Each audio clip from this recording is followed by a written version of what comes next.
하나님의 말씀은 누가복음 10장 25절부터 28절까지 봅니다. 누가복음 10장 25절부터 28절까지 봅니다.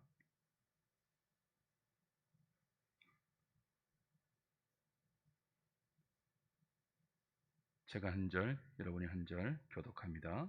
어떤 율법 교사가 일어나 예수를 시험하여 이르되 선생님, 내가 무엇을 하여야 영생을 얻으리이까?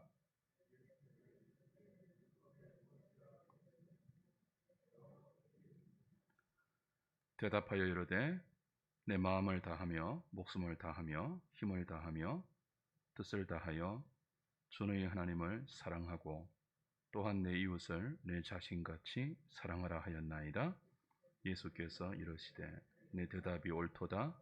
이를 행하라. 그러면 살리라 하시니. 아멘.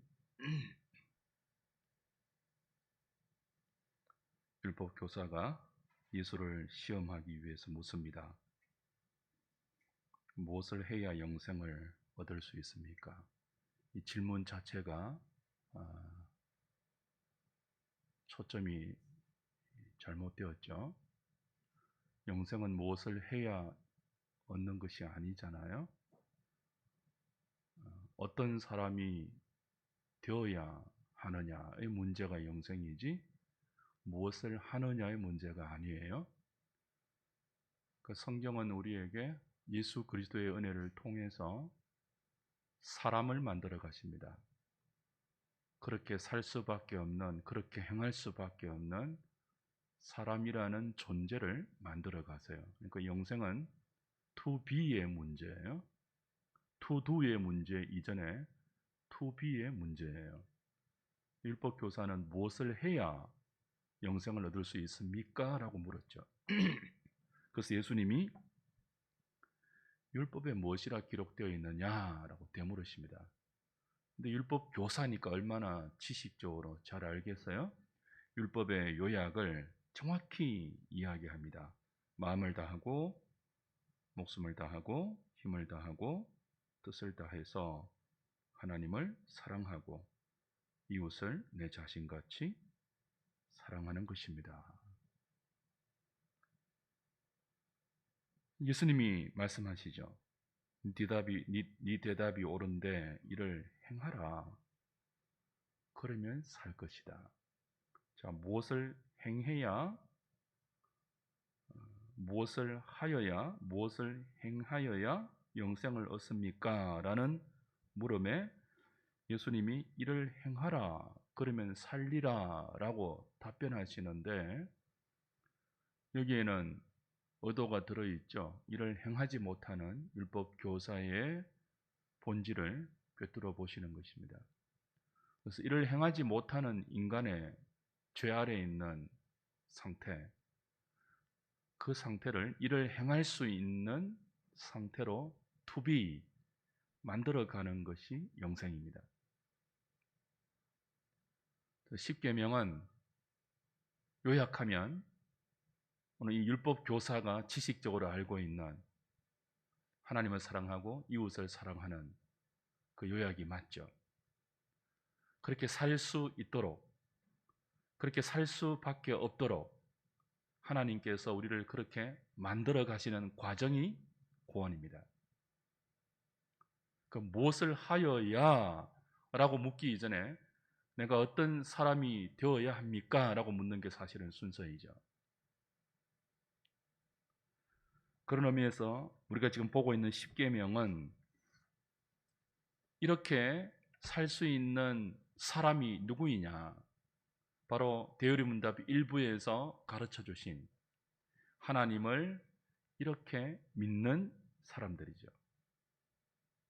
그 하나님에 의해서 이 믿음으로, 구원받는 믿음으로 인도함을 받은 사람들이 이렇게 살 수 있는 삶의 표준으로 십계명을 받았고 그 십계명 아래서 to be, 그렇게 살 수밖에 없고 그렇게 살아야 하는, 그리고 그렇게 살 수 있는 존재로 구비되어 가는 것입니다. 구원은 예수 믿는 순간 땡 하고 끝나는 게 아니에요. 예수 믿는 은혜를 받는 것은 구원의 시작에 불과해요. 출발에 불과해요. 이제 그런 사람이 되어가는 거죠. 누구에 의해서요? 삼위 하나님에 의해서. 우린 그런 사람이 아니거든요. 율법 교사처럼 알고 있으면서도 그 하나님 사랑, 이웃 사랑을 행하지 못하거든요. 정반대의 행함이 나오거든요. 그래서 행함으로는 안 돼요. 먼저 행할 수 있는, 행할 수밖에 없는 존재를 먼저 만들어야 돼요. 그것이 예수 그리스도 안에 있는 성도라는 존재이죠.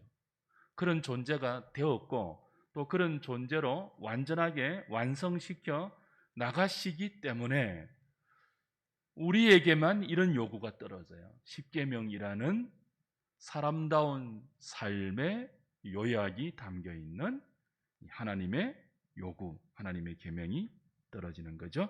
자, 이 말씀을 서론으로 보시면서 오늘 대오리 문답 102문, 103문, 104문 십계명의 제1계명의 일부를 먼저 살피도록 하겠습니다. 유인물로 넘어가죠.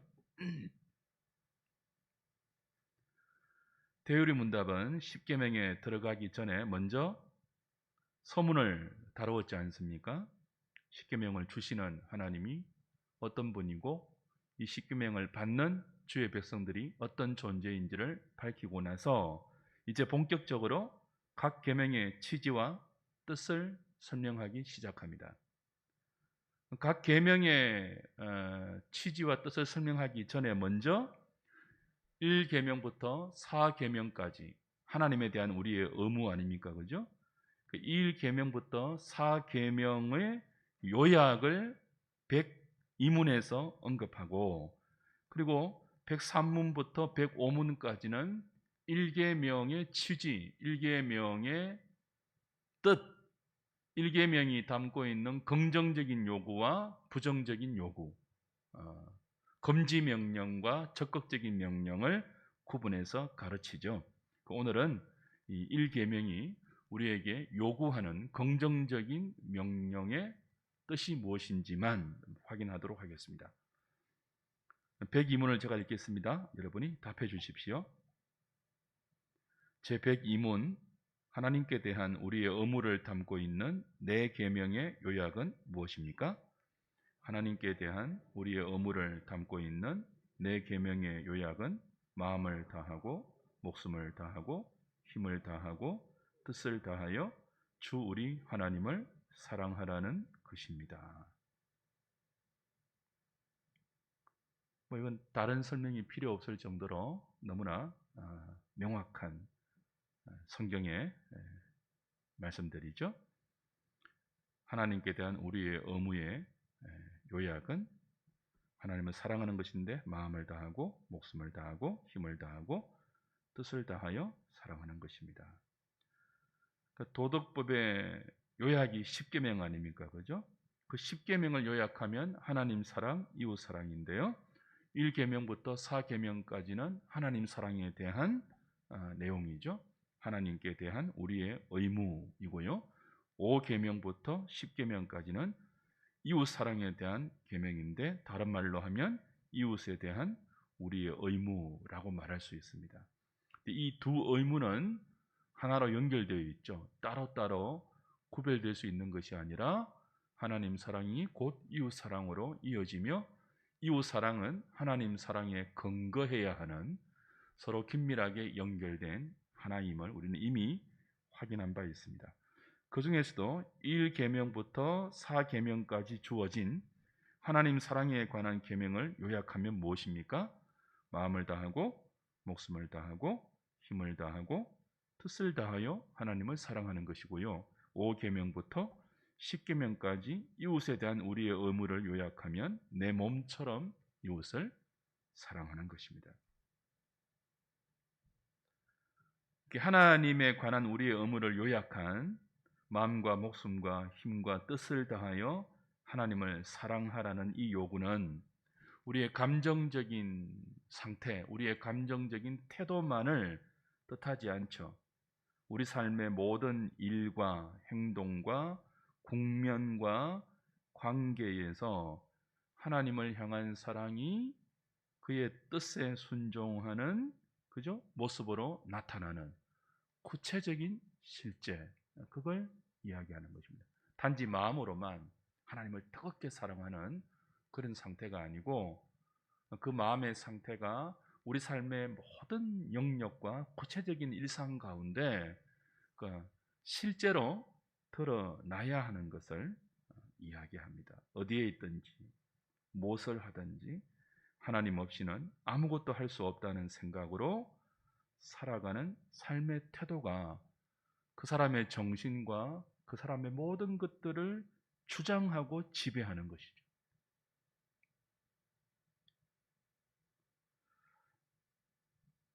이건 대요리 문답과 소요리 문답이 우리에게 가르쳐 주었던 인생의 본분과 정확하게 일치하는 거죠. 하나님을 영화롭게 하고 영원토록 그를 즐거워하는 것을 다른 말로 하면 마음을 다하고 힘을 다하고 뜻을 다하고 목숨을 다하여 하나님을 사랑하는 거예요. 우리 주변에 사랑할 대상이 얼마나 많습니까? 우리가 좋아할 만한 모습으로 매력을 포장해서 우리의 마음을 훔치는 수많은 유혹들이 있지 않습니까? 그 모든 것들이 있음에도 불구하고 나의 마음 전부를, 나의 목숨 전부를, 내게 있는 뜻과 성품 전부를 하나님께 드리는 것, 그게 인생의 본분이라는 거예요. 그런 우리를 통해서 하나님이 영광을 받으세요. 우리가 뭐 대단한 업적을 성취했을 때 그 결과물을 보고 잘했다, 영광을 받는 게 아니고, 어디에서 무엇을 하든지 우리의 그 삶을 지배하는 삶의 원리 자체가 하나님 없이는 아무것도 못한다는 그런 마음, 그 마음이 우리 삶의 모든 영역에 구체적인 모습으로 드러나는 것, 그 사람을 통해서 영광을 받으세요.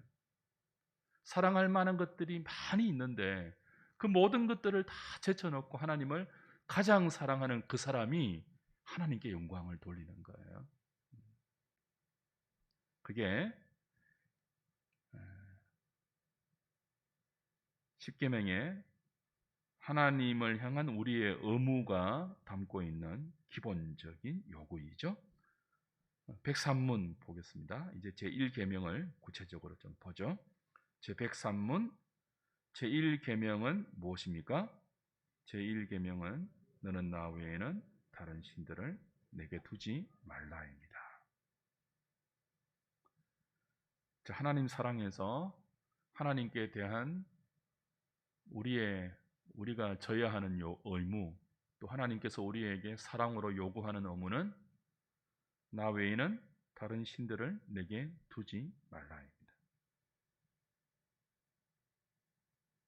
해설 보십시오. 이 첫 번째 계명은 다른 모든 계명의 기초이죠. 이 계명에 순종하지 못하는 사람은 나머지 계명도 올바르게 순종할 수 없어요. 왜냐하면 이게 사실 전부예요. 이게 되면 대요리 문답이 가르치는 이 1계명의 적극적인 의미, 또 소극적인 의미, 그것이 우리의 삶에 온전한 열망으로 갖추어지면 다른 모든 계명은 너무나 자연스럽게 우리의 삶의 또 다른 그 열매들로 등장하는 거죠. 나 외에 다른 신을 두지 말라, 내게.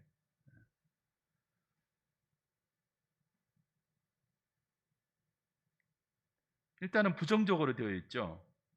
이 1계명 자체의 문장이 그죠? 두지 말라 아닙니까? 나 외에는, 나는 여호와 하나님이죠. 나 외에는 다른 신들 복수예요. 내게 두지 말라. 금지 명령이죠. 일단은 금지하는 것입니다. 부정적으로. 다른 신을 두지 말라라고 금지해요. 다른 신들 우상 아닙니까? 우상 숭배를 금지하는 것이 신자의 삶에서 가장 첫 번째로 떨어지는 요구예요. 하나님께 대한 우리의 의무인 동시에 하나님이 우리에게 요구하는 사항이에요. 나 외에 다른 신을 두지 말라. 이걸 다른 말로 하면요, 나만 사랑하라 그 뜻이죠. 그 하나님만 사랑하지 않는 우리의 삶은 모든 것이 어긋나는 시초가 되는 거예요. 하나님도 사랑하는 게 아니죠. 하나님만 사랑하라는 요구예요. 그게 나 외에 네 앞에 다른 신을 두지 말라요.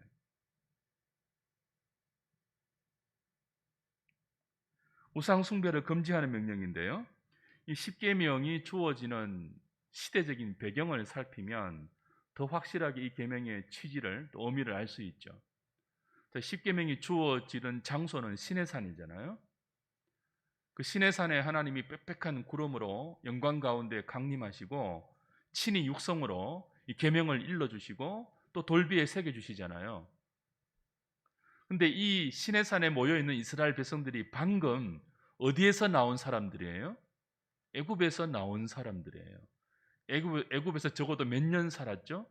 430년 동안을 바로의 종으로 살았습니다. 근데 이들이 430년 동안 몸을 담고 있었던 애굽이라는 문화는요, 다신교의 문화예요. 눈에 보이는 모든 것들을 신으로 섬기는 우상 문화가 애굽 사람의 정신과 삶을 지배하고 있었죠. 거기에서 430년 동안 살았다고요. 우리가 일제 치하를 몇십 년 살았잖아요. 그 몇십 년 동안 한국말을 잃어버린 사람들이 있거든요. 그 몇십 년 동안 지금도 일본의 의식으로 사는 사람들이, 이상한 사람들이 있어요.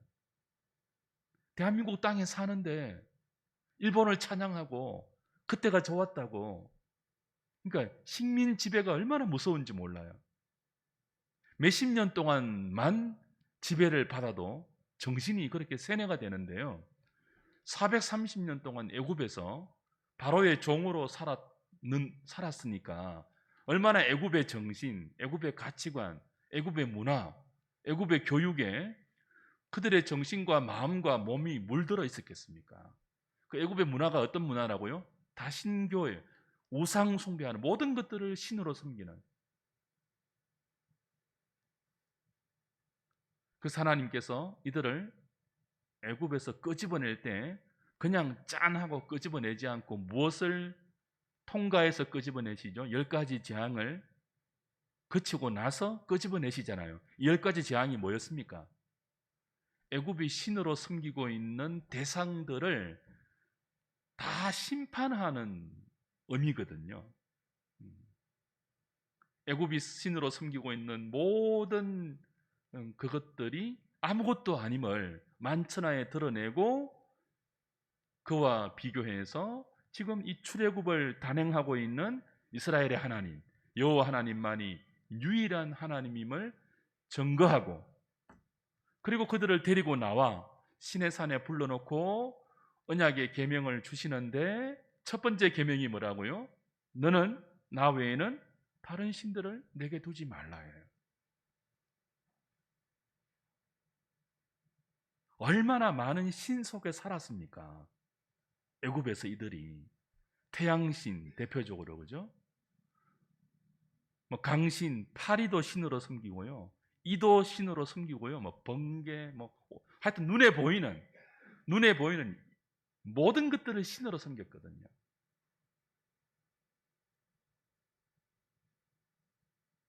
거기에서 그들도 모르게 그들이 조상들에게 구전으로 물려받았던 이스라엘의 하나님 여호와를 어떻게 생각할 수 있어요? 그 수많은 신들 중에 하나로 생각할 수 있죠. 어쩌면 그 신들 중에 조금 힘이 센, 아니 우리 민족의 신, 그 정도로 생각할 수 있잖아요, 충분히.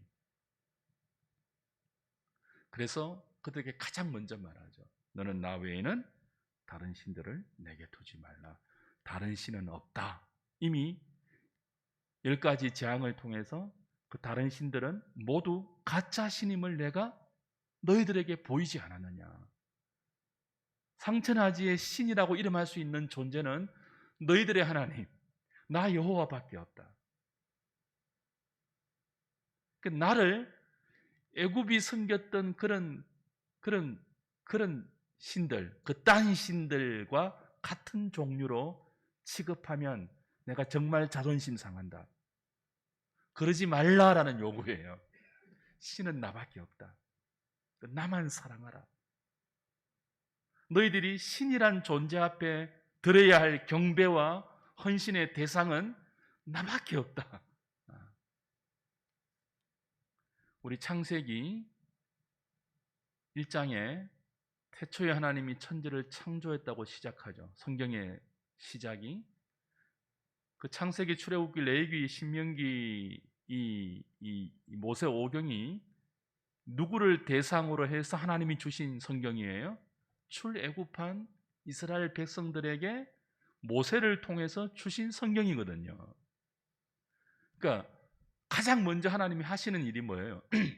태초에 하나님이 천지를 창조했다. 그리고 6일까지, 그리고 7일째에 안식하신 이 6일 창조의 과정을 가장 먼저 이야기하세요. 왜요? 지금 이들이 모세오경의 원독자가 방금 출애굽한 이스라엘 백성이잖아요. 광야에 있는 지금. 이들에게 가장 먼저 무엇부터 가르친다고요? 애굽에서 430년 살았잖아요. 태양을 신으로 섬기고 살았잖아요. 달을 신으로 섬기고 살았잖아요. 눈에 보이는 모든 피조물들을 신으로 섬기고 살았잖아요. 근데 그들을 향하여 하나님 무엇부터 선언하신다고요? 너희들이 지금까지 신으로 생각했던 모든 것들은 내가 지은 뭐예요? 피조물에 불과하다. 그것들은 신이 아니야. 신은 그 모든 것들을 지은 나밖에 없어. 그것부터 가르치거든요.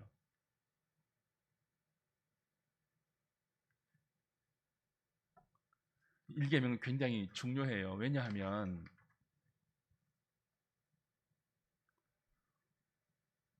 지금 우리에게도 신이라고 이름은 붙이지 않지만 신처럼 의지하는 많은 대상이 있을 수 있잖아요. 그걸 발견해서 제거하는 게 하나님을 사랑하는 자리로 가는 첫 번째 스텝입니다. 하나님이 아닌데 하나님처럼 내 삶에 큰 소리치는 모든 것들, 나도 모르는 사이에 내가 하나님처럼 의지하고 있는 모든 대상들, 그것들을 말씀을 통해서 발견할 때마다 제거하고 다른 신들을 다 그냥 없애고 하나님만이 내가 경배할 수 있는, 의지할 수 있는, 사랑할 수 있는 유일한 하나님이십니다. 고백하는 것이 우리 신앙의 첫 번째 스텝이에요. 3번 보십시오. 106문에 다시 다룰 것인데요. 너는 나 외에 다른 신을 내 앞에 두지 말라 아닙니까? 나 외의 말을 직역하면요, 내 앞에 또는 나의 곁에, 그렇게 번역할 수도 있습니다. 그러므로 제1계명은 하나님 외에 다른 신들을 섬기지 말라는 명령인 동시에 하나님과 나란히 혹은 하나님 곁에 다른 신을 두면 안 된다는 명령이죠. 우리가 그렇게 할 수 있음을 아시고 이 계명부터 주세요. 이 계명 안 주면요, 우리도 모르는 사이에 하나님과 우리가 의지하는 다른 것들을 똑같은 수준의 신으로 놓고 섬긴다고요. 말은 그렇게 안 해도.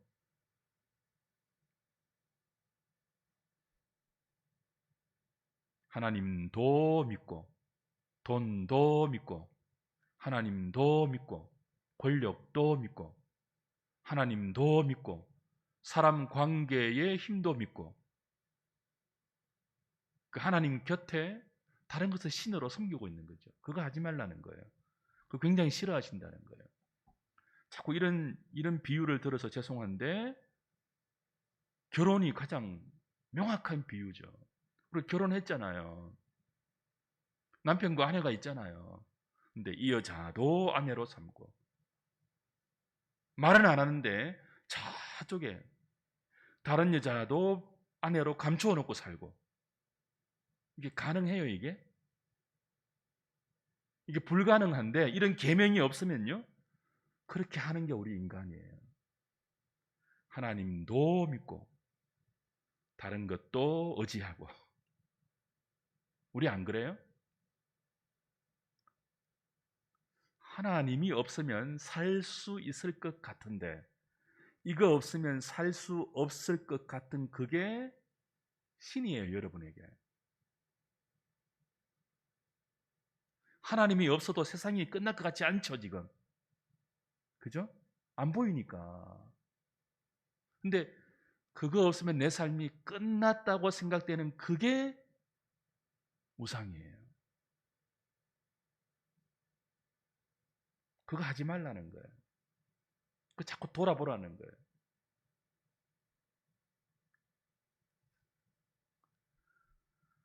교환을 읽어보시고요. 하이델베르그 요리문답 95문과 읽어보시고 해설 4번 가면 왜 우리가 이런 하나님 외에 다른 것들을 하나님처럼 우상을 만드는가 하면 탐심이 우상 숭배라고, 탐심이 우상 숭배의 기원, 우상 숭배의 원천이라고 분명히 가르쳐 주죠.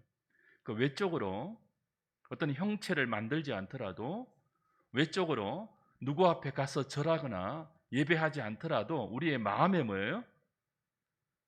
탐심이 가득 차 있으면 하나님마저도 뭐예요? 우상처럼 섬길 수 있어요. 여호와 하나님으로 섬기지 않고.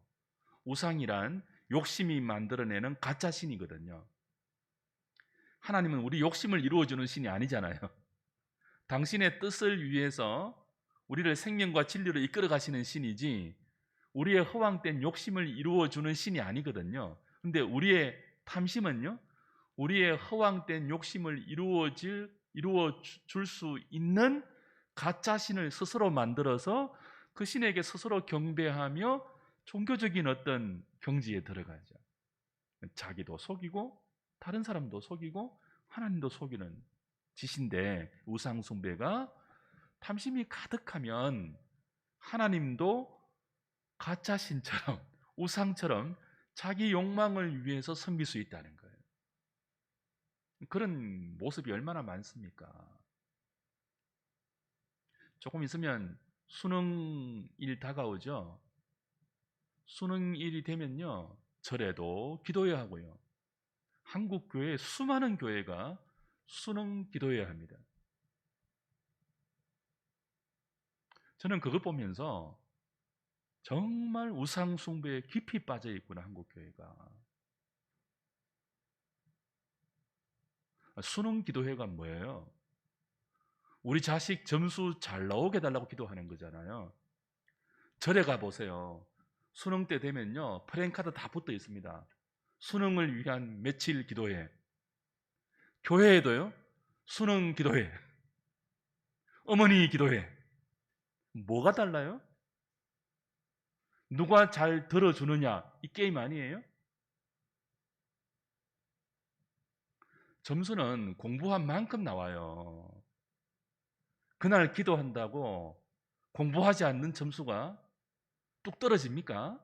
그게 우상이라고요. 그게 우리가 만들어 놓은 가짜 신이라고요. 그렇게 될 수 있다고 믿고 비는 게 우상 숭배라고요. 그런 짓을 하나님 앞에서 하나님 이름으로 하는 것도 뭐예요?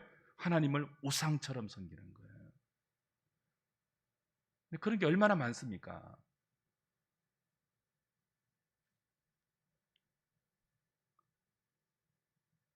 레위기 26장 1절은 얼마 전에 우리가 아침 묵상 때 묵상한 말씀이죠. 너희는 자기를 위하여 우상을 만들지 말라라고, 우상 숭배의 근원이 탐심인 동시에 그 탐심의 근원이 자기를 위한 삶이라는 것을 분명하게 가르쳐 줍니다.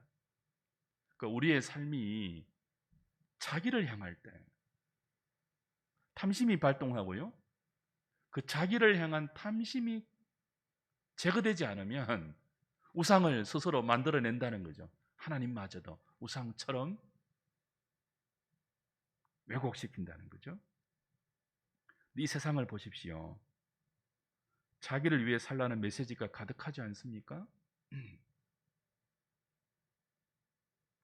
여러분이 자녀들을 진로 지도할 때, 자녀들을 위해서 기도할 때, 또 여러분이 후배들을 어드바이스 할 때 가장 많이 하는 소리, 가장 맞는 듣는 소리가 뭐예요? 네가 뭘 하고 싶니 앞으로? 네가 하고 싶은 것을 찾는 게 행복의 지름길이야. 네 하고 싶은 것을 하고 살아.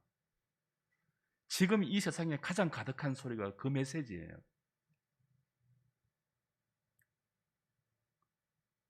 안 그래요?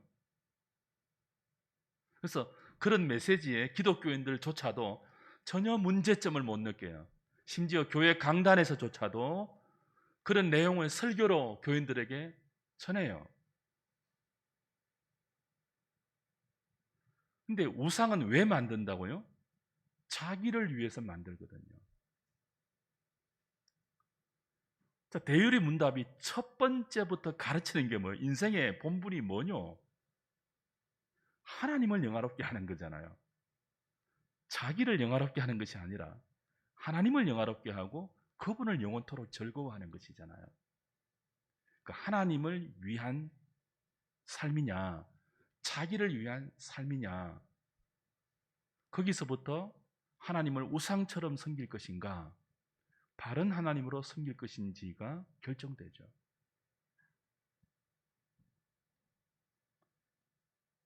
자기 행복, 자기 권리, 자기 만족, 자기 기쁨을 위해서 세상이 질주하고 있지 않습니까? 그래서 하나님도 자기를 위해 믿는 흐름과 경향들이 대세를 형성하고 있죠. 교회 안에 행복, 행복 이런 말들이 얼마나 가득 차 있습니까? 행복하십시오. 행복해야죠 우리가. 근데 이 순서 굉장히 중요해요. 행복하자, 행복하자. 그러면 절대로 행복이 안 찾아와요. 자이언티가 부른 양화대교나라 노래 아시죠? 엄마 아빠 우리 행복하자. 아빠는 아버지는 택시 드라이버.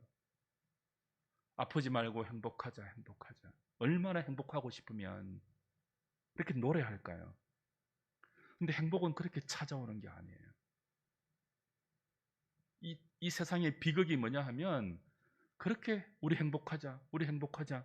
그렇게 갈망해도 그 행복은 마치 무지개처럼 우리 손에 잡히지 않잖아요. 근데 행복은 그렇게 자기를 위해서 우리가 스스로 행복을 찾아가면 절대로 우리 손에 잡히지 않아요. 하나님을 위해서, 이웃을 위해서 살면요, 하나님께서 우리의 마음과 우리의 손에 행복을 안겨주세요. 그게 원리예요. 근데 사탄은 뒤집어 놓았죠. 너를 위해서 살아. 그것이 행복이야. 전부 뭐예요? 우리 행복하자, 우리 행복하자라고 말하면서 전부 자기를 향해서 살죠. 자기의 행복을 위해서 이웃의 행복은요? 짓밟아 버리죠. 그렇지 않습니까? 나만 웃으면 다른 사람은 울어도 상관없죠. 이 비정한 인생, 이 비정한 도시의 모습 보세요. 그게 성경에서는 바벨탑이라 그러거든요. 바벨의 정신. 그걸 깨부수는 게 일계명이에요. 자기를 위한 삶을 깨부수는 게 일계명이에요. 그것부터 기독교 신앙은 시작이 되어요. 우상 숭배식의 신앙은요, 하나님의 이름을 동원해서 자기를 강화하죠. 성경이 가르치는 기독교 신앙은요, 자기를 깨트리는 거예요. 자기를 깨트려 하나님을 사랑하는 거예요. 자기를 깨트려 이웃을 사랑하는 거예요. 그때 뭐예요? 우리가 바라지 않았던 행복이 선물로 주어져요. 행복하자, 행복하자 그러지 않아도요, 선물로 주어지죠. 은혜로 주어지죠. 저는 여러분이 그런 노래 부르는 사람이 되면 좋겠어요. 우리 저번에 그 남전도에 헌신 예배할 때 김민철 목사님 오셨잖아요. 온갖 일을 다 하면서 교인 한 명도 없는 목회를 10년 동안 하고 계시는데 행복한 삶을 살고 있다고 고백했잖아요. 행복하자 행복하자 그렇게 막 이렇게 자기를 세뇌시키지 않아도 있는 자리에서 하나님을 사랑하고 이웃을 사랑하는 삶을 믿음으로 살다 보니 행복이 찾아왔다고 말하잖아요. 그게 1계명이에요. 너는 나 외에 다른 신을 내게 두지 말라. 나만 사랑하라. 자기를 위한 삶이 아니라 나를 위한 삶을 살아보라. 그러면은 복이 너희들의 분깃이 될 것이다. 이야기하는 겁니다. 103문 보겠습니다. 1계명은 요구하시는 의무가 있고요. 금지하는 의무가 있는데요. 103문은 요구하는 의무고 105문은 금지하는 의무인데요. 오늘은 103문까지만 봅니다. 103문 읽겠습니다. 제 103문 제1계명에서 요구하시는 의무는 무엇입니까? 1계명에서 요구하시는 의무는 하나님을 유일하신 참 하나님과 우리 하나님으로 알고 인정하는 것이며, 따라서 하나님만을 생각하고 묵상하고 기억하고 지극히 높이고 존경하고 헌모하고 택하고 사랑하고 갈망하고 두려워함으로 하나님을 예배하고 영화롭게 하는 것입니다. 또한 하나님을 믿고 신뢰하고 바라고 기뻐하고 하나님 안에서 즐거워하고 하나님을 위한 열심을 품고 모든 찬송과 감사로 하나님께 아뢰고 전 인격을 다하여 전적으로 순종하고 복종하며 하나님께서 기뻐하시는 것을 하기 위하여 모든 일에 주의하여 행하고 무슨 일에서든 하나님을 노엽게 했을 때는 크게 슬퍼하고 겸손히 하나님과 동행하는 것입니다. 자, 이게 신자에게 요구하는 하나님의 첫 번째 계명의 의무예요. 뜻이에요. 의미예요. 자, 1계명이 요구하는 의무, 이 대요리 문답이 답으로 가르쳐주는 이 내용 읽으시면서 어떤 기분이 드세요? 어떤 느낌을 받으세요? 혹시 과하다, 너무 심한 거 아니야? 그런 생각 혹시 드십니까? 아니, 이렇게 하고 인생이 뭐 즐거움을 느낄 수나 있어? 이거 완전히 하나님께 복속되는 거 아니야? 숨 쉴 틈도 없는 거 아니야? 이거 완전히 광신 아니야? 뭐 이런 생각 안 드세요? 왜냐하면 그런 말 하는 분 제가 들었거든요. 근데 이게 정상이에요. 이게 정상일 뿐 아니라 이게 기초예요. 이게 첫 출발이에요. 신자의 삶에. 근데 이게 과하다고 느껴지는 시대예요. 누가요? 모든 교인들이, 대다수의 교인들이 이 1계명이 요구하는 적극적인 의무를 대하면 과하다고 느껴요. 이게 지금 우리 시대의 분위기예요. 전부 하나님을 취미처럼 믿습니다. 퍼즐의 한 조각처럼 취급해요.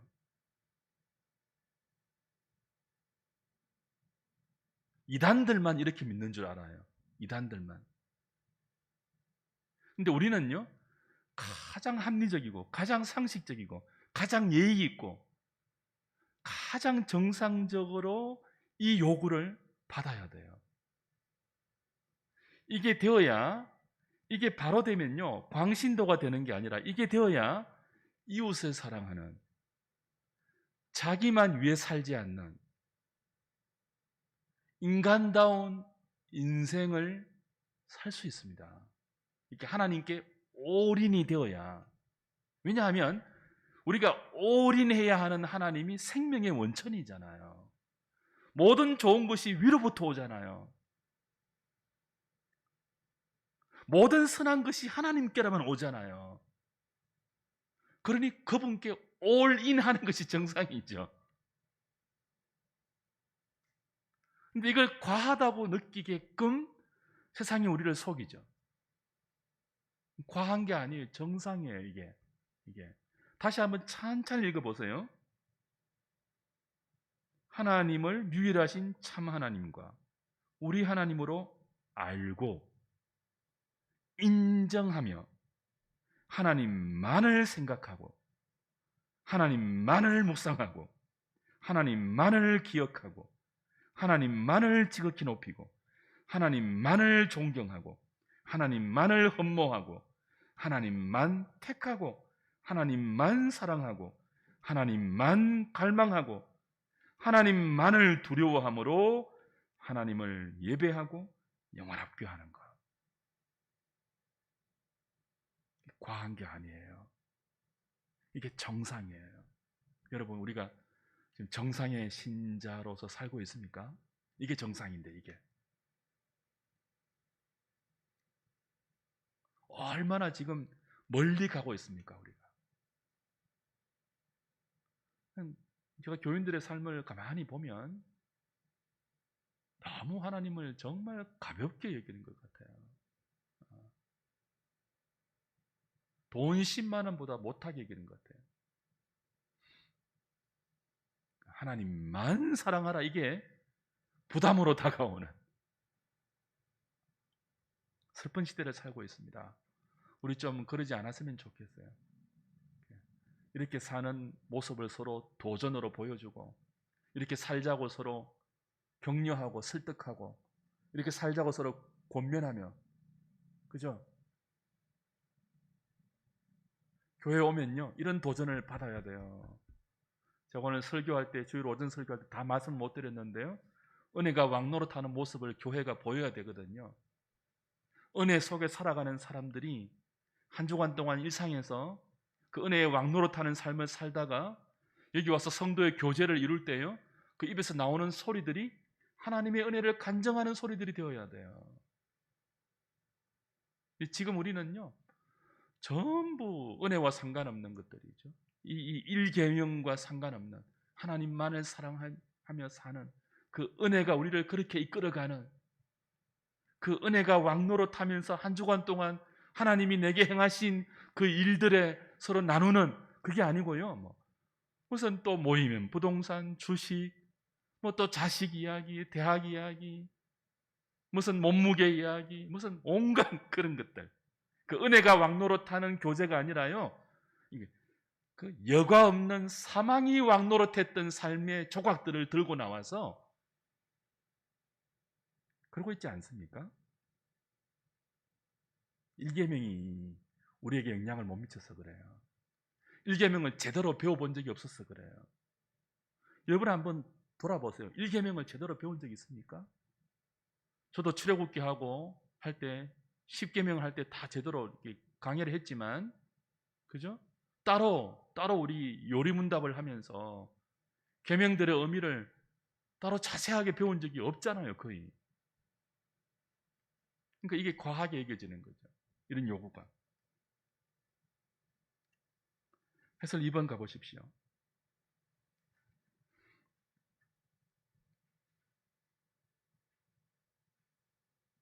하나님을 유일한 신으로 알고 인정하면 하나님만 생각하고 묵상하고 기억하고 하나님만 의존하는 것은 당연한 것입니다.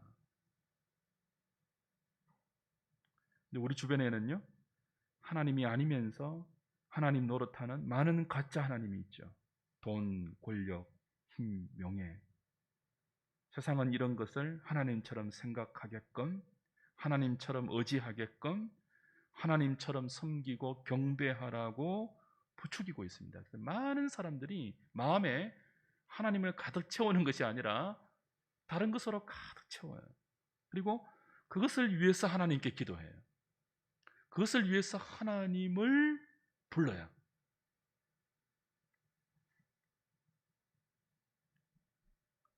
하나님을 아는 성도는, 유일하신 하나님으로 알고 인정하는 성도는 절대로 그렇게 살 수 없고요, 또 은혜가 왕노릇해서 우리가 그렇게 살지 못하도록 간섭하고 인생 채찍과 사람 막대기를 동원하더라도 이 하나님만 사랑하는 삶을 살도록 우리를 돌이킬 거예요.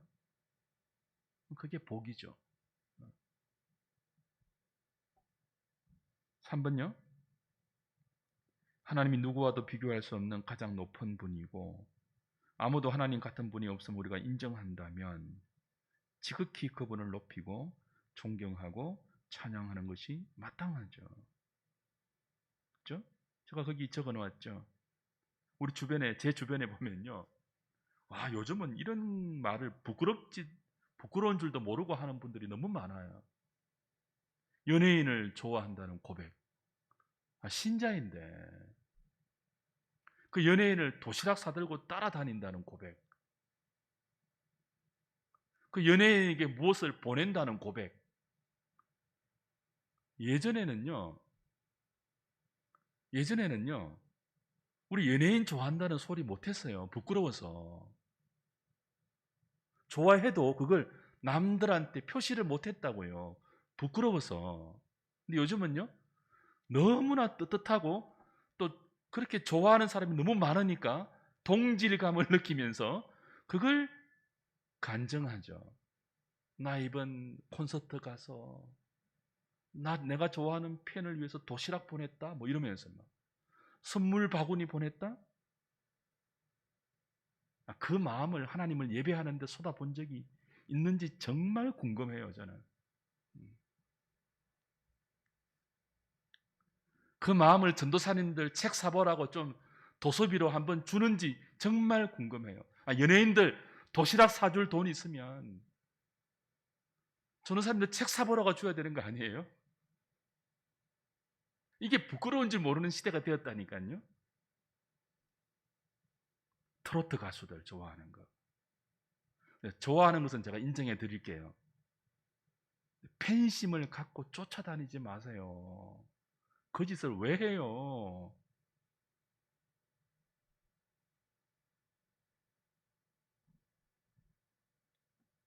이런 말하는 자체가 정말 자존심 상해요. 이런 예를 드는 자체가. 네 번째 보십시오. 하나님은 지극히 높이고 존경하고 찬양한다는 말은 마음을 다하고 뜻을 다하고 힘을 다하여 여호와를 사랑하고 갈망하고 경외한다는 의미이죠. 대여러분 답은 그것이 합당하게 하나님을 예배하고 영화롭게 하는 것으로 나타나야 한다고 가르칩니다. 오늘 우리의 예배를 한번 돌아보죠. 예배에 나올 때 우리의 마음가짐, 예배의 대상이신 하나님을 대하는 우리의 자세와 태도, 지극히 높이는 태도, 지극히 존경하고 찬양하고 사랑하고 마음을 하나님께만 고정시키고 갈망하고 경외하는 그런 자세로 우리가 하나님을 합당하게 예배하고 있는지요. 돌아볼 지점입니다. 5번입니다. 또한 제1계명은 하나님을 믿고 신뢰하고 바라고 기뻐하고 즐거워하라고 가르쳐 줍니다.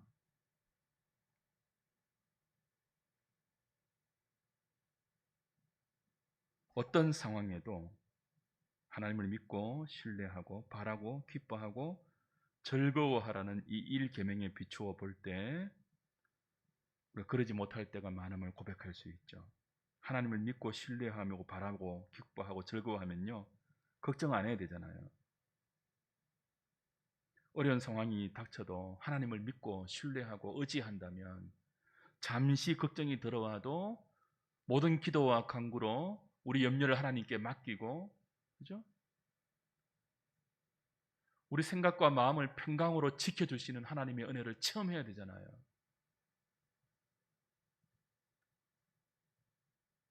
그래서 하나님 외에 다른 신을 두지 말라는 1계명은 우리가 염려하는 것조차, 미래에 대한 불안과 미래에 대한 걱정과 염려하는 것조차 이 1계명에도 저촉된다는 사실을 대우리 문답은 가르쳐 줍니다. 6번 보십시오. 많은 사람들이 1계명을 보면서 하나님 참 독선적이다. 어떻게 독재자도 아닌데 이런 나만 사랑하라 이런 요구를 할 수 있느냐. 특별히 종교다원주의자들, 이 포스트 모더니즘의 시대에 수많은 사람들이 1계명을 대할 때 그런 마음을 가져요. 독선적이다. 독재자다. 근데 그렇지 않습니다. 이건 우리를 배려하기 위한 계명이에요. 왜냐하면 있지도 않는 다른 신들을 우리가 스스로 만들어내어서 그 신들을 찾고 추구하는 시간과 세월은 다 헛된 순간들이잖아요. 그 헛수고하지 않도록 처음부터 못을 박는 거죠. 나 외에 다른 신은 없다. 그러니 자기를 위한 탐심으로 우상 제발 만들지 말라. 그 말 하고 있는 거예요. 이건 독선이 아니라 우리를 위한 사랑과 하나님의 배려가 가득 담긴 계명입니다. 너는 나 외에 다른 신을 내 앞에 두지 말라. 이건 하나님의 사랑이죠. 7번 같이 읽고 마치겠습니다. 시작. 마지막으로 나 외에 다른 신을 두지 말라는 1계명이 우리에게 요구하는 의무는 하나님을 위해 열심을 품고 하나님을 부르고 하나님께 모든 찬송과 감사를 드리고 하나님께 전인격적으로 온전히 순종하고 복종하며 하나님을 기쁘시게 하려고 범사에 조심하여 행하고 무슨 일에서든지 하나님을 노엽게 했을 때는 크게 슬퍼하면서 겸손히 하나님과 동행하는 것입니다. 1계명은 우리가 하나님께 최고의 헌신을 드려야 한다고 가르쳐 줍니다. 사람에게 드리는 평범한 헌신을 하나님께 드리는 것은 합당하지 않으며 그것은 하나님을 사람처럼 대하는 우상 숭배와 같습니다. 하나님은 우리 삶의 여러 중요한 요소 중에 하나가 되어서는 안 됩니다. 아무리 중요한 것이라도 하나님과의 관계에 영향을 미치는 것이라면 끊어버릴 수 있어야 최고의 사랑과 최고의 헌신이라고 할 수 있습니다. 하나님과 동행하는 것이 우리 삶의 최고와 유일의 목적이 되게 하는 것이 나 외에 다른 신을 내게 두지 말라는 1계명이 우리에게 요구하는 하나님의 요구입니다. 하나님은 이런 요구를 하기에 합당하신 분입니다. 당신이 우리에게 모든 것을 주시는 분이기 때문입니다. 이렇게 하나님을 사랑하는 저와 여러분 될 수 있으면 좋겠습니다. 그 은혜 속에서 이런 사람으로 투비 만들어져 가는 이 사랑에 항복해서 우리도 1계명에 알겠습니다. 하나님, 내가 내 전부를 하나님께 드리겠습니다라고 응답할 수 있는 우리 하늘 식구들 다 되시기를 주님의 이름으로 부탁드립니다. 찬송가 400